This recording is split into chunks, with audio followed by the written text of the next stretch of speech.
14th century London was tiny when compared to today's modern cities, but much larger than any other English town at that time. In 1300, the population stood at approximately 80,000, all crammed into 1 square mile. It was noisy, pretty stinky, packed with people, and not the safest place to be when you consider that getting mauled by a pig was a thing to be worried about. Let's travel back in time now to the London of the Middle Ages and experience the sights, sounds, and smells of life there in the heart of the city. Welcome to Medieval Madness.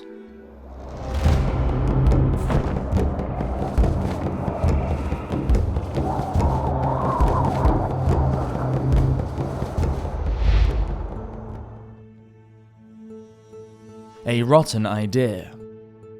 It's difficult to know what will hit you first as you walk through one of the great City of London gates. Coming in through Newgate, you will have already dealt with the smell from the meat market at Smithfield, with the animals being brought to market there before being slaughtered and then butchered. The waste of guts, offal and blood was carried directly away into both the River Fleet and the Thames. An incredibly unsanitary, dirty and dangerous place. The noise and bustle of the traders and livestock being herded there will have been quite deafening.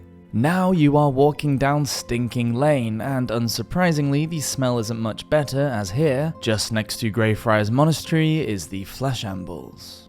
Hopefully all of the meat there is fresh, as the penalty for selling rotten meat was liable to make an even bigger stink. Anyone caught could be punished by being locked to the pillories and having their own decayed meat burnt beneath them. In November 1319, this unpleasant sentence was handed down to William Spurling when he tried to sell 2 decaying beef carcasses. 4 wardens for overseeing the meat noticed that William's meat was putrid and poisonous, and that the cows which it came from were diseased. Although at trial William assured the jury that the beef was good and clean. In 1355, a cook named Henry Walmsford was accused of selling veal that was, quote, "stinking and abominable to the human race." When a customer bought 2 capons baked in a pasty, he described the meat as putrid and stinking. For that, the pasty cook was condemned to the pillory. In 1281, Henry Whalley, the mayor of London, decided that meat and fish could be sold in the open space near his home, in the middle of the city, which was called the Stocks. But only there and not on the roads nearby. Meat and fish also had to be sold on different days, flesh days and fish days. In 1320, the beef and pork of 3 butchers were confiscated because they had tried to sell it by candlelight. Any meat for sale was not to be cut after the hour of noon, around 3 PM. And any already sliced had to be sold by vespers, around sunset. It was assumed that anyone selling meat after daylight hours was probably trying to get rid of rotten meat by pretending it was fresh. If you're shopping for meat on your trip to London, then you will probably find what you need on Duck Lane, Chicken Lane or Cow Lane. I hear there are some lovely meat pies and entrails to be found on Pudding Lane and Bladder Street. Kicking up a stink. The sickly sweet stench of the glue-making shops where animal bones are boiled up, the rancid smell of burning animal fat used to make tallow for the candles and the breweries, with their distinct smell of roasted grains, malty yeast and boiling wort, are just some of the overwhelming smells you will come across on your walk around the city. The open runnels or channels running down the middle of the streets are meant to hold the rubbish and human detritus until they can be washed away in the rain. In 1348, the mayor gave Johann Gildersberg, a fishmonger, permission to make a gutter to, quote, draw the water from the highways in the neighbourhood along Deesbourne Lane down the River Thames. Hopefully your visit is not in the summer months when the waste just sits there festering, stinking and drawing in every fly and rat from the area. With so many people living in just 1 square mile, there is going to be a lot of waste from shops, houses and stallholders. The Fleet River, the area to the west of the city wall, had so much waste matter floating in it that it actually ceased to flow in certain areas. The monks in nearby Whitefriars at the site of Carmelite Monastery complained to King Edward I that the putrid exhalations were so bad that, quote, it had caused the death of many brethren. And even the smell of frankincense could not hide the stench. Shop till you drop. Shopping in medieval London is a doddle if you know where to go. Once you've got over the shock of the stench, it may take a while for your ears to adjust to the noise though, especially if you've arrived from the countryside where life is much quieter and a lot more sedate. The church bells will be ringing, stallholders will be shouting out their wares to tempt the buyers, selling everything from cloth to fish, from spice to shoes. The squawking and bleating of animals and their screams of being slaughtered. The clatter of wagons with their iron wheels being pulled across cobbled streets. The clanking of the blacksmith's tools. The chanting of prayers coming from the 100 parish churches that existed in 14th century London. Some drunk, vomiting and falling into the gutter, swearing profusely. Arguments and fights breaking out between neighbours and competing tradespeople, fraught and packed in like sardines. And don't forget paupers begging for alms. These are just a few of the sounds that will assault your ears.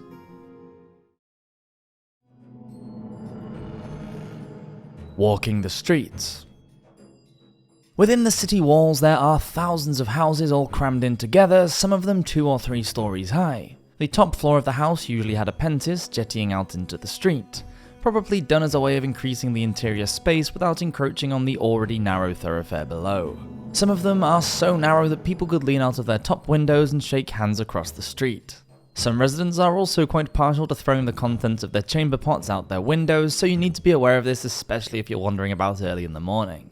Downstairs it makes visibility difficult because the tops of houses pretty much block out the sunlight. But that doesn't stop people from selling their wares out of their front rooms from counters that faced out into the street. You need to keep looking down at the pavement and be careful where you walk as well, as most streets are practically open sewers and the footpaths aren't that well maintained either. And it was the residents themselves who were responsible for any repairs. In 1341, the whole parish of St. Bennet at Woodwharf was condemned as having, quote, broken and worn down pavements that endangered pedestrians and riders. You definitely don't want to be falling over and breaking any limbs because there are no modern hospitals, and antibiotics aren't available if you should get an infection. Being on horseback wasn't that much safer than walking either because of the pentices jutting out. Regulations had to be passed so that they didn't extend out more than 2.5 feet, and they should be 9 feet above the ground to stop any riders from banging their heads. And watch out for the loose pigs that are roaming around. They technically helped with the hygiene problem by gobbling up a lot of the refuse, but they could also be a dangerous menace. As well as knocking people over, they were also known to bite hard. The dangers of crossing the road. The names of some of London's streets gave away how unsanitary life was for the city-dwelling medieval pedestrian. Dirty Alley, Dark Lane, Dirty Hill, and Foul Lane are just some of the handles given, and give an insight into how treacherous the highways could be. With the narrowness of the streets, broken pathways, muddy and filthy ridden thoroughfares, walking around 14th century London was unlikely to have been either a sweet-smelling or enjoyable experience. Hopefully though, you wouldn't be there to witness just how dangerous those roads could be, or experience some of the very sad and harsh consequences of living in medieval London. If you had been in the ward of Cheap at sunrise on the 24th of May 1339, you would have seen a tragic little boy named Johann Stolier. Just 7 years old and a pauper, Johann was relieving himself when he was crushed under the wheels of a cart. Another little boy named Ralph Mimes was driving the 2-horse wagon which was carrying a container of water. Johann was killed instantly. A distraught Ralph ran away, leaving the horse and cart behind. Not only is it tragic that a 7-year-old child had to care for himself on the dangerous streets, but we also realize that a 12-year-old was being forced to work at dawn in a position that was obviously beyond his capabilities. It's a celebration. Perhaps you have gone to London on a specific day so you can join in on the many celebrations. St. Bartholomew's Fair was held every summer in West Smithfield from the year 1133, when a charter for the fair was granted by King Henry I. Held for 3 days on the grounds of St. Bart's Priory and always starting on the 24th of August, it was an important fair for cloth traders, although there was lots of entertainment and refreshments as well. It was during one of these fairs in 1315 that Sir William Wallace, the Scottish patriot and hero, was hanged, drawn and quartered in front of a huge crowd. You should take care at these sorts of events though, as they can be full of cutpurses and things can easily turn rowdy and violent when so much alcohol is being consumed.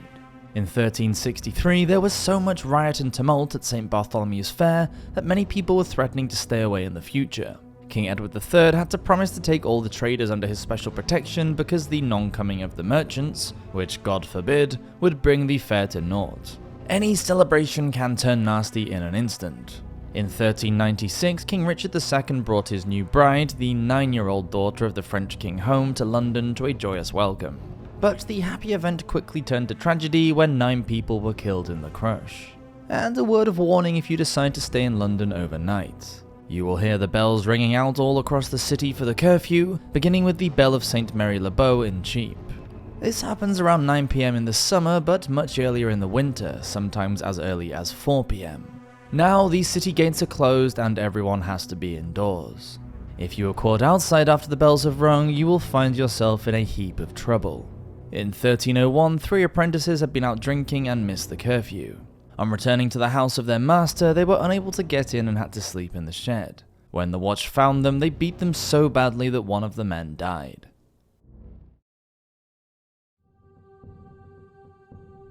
Cheap as chips. Despite these stomach-turning sights on offer, you might be getting used to the smell by now and are starting to feel a little hungry and thirsty.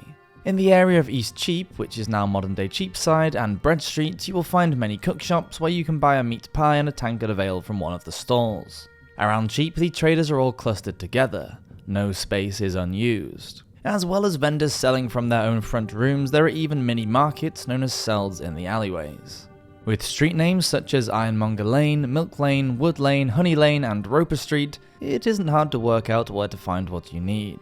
Now that you've experienced some of the sights, sounds, and smells of medieval London just before your journey home, why not pop along to Aldersgate and pick up an extra special gift for your loved one from one of the goldsmiths there, like some velvet or fine silk fabric. If wine is their thing, why not wander down to the Vintry Ward where there are plenty of taverns and wine cellars. If money is tight, you can always just take them a meat pasty as they only cost 5 pence. I tried this once with my vegan girlfriend, and she's now my vegan ex-girlfriend.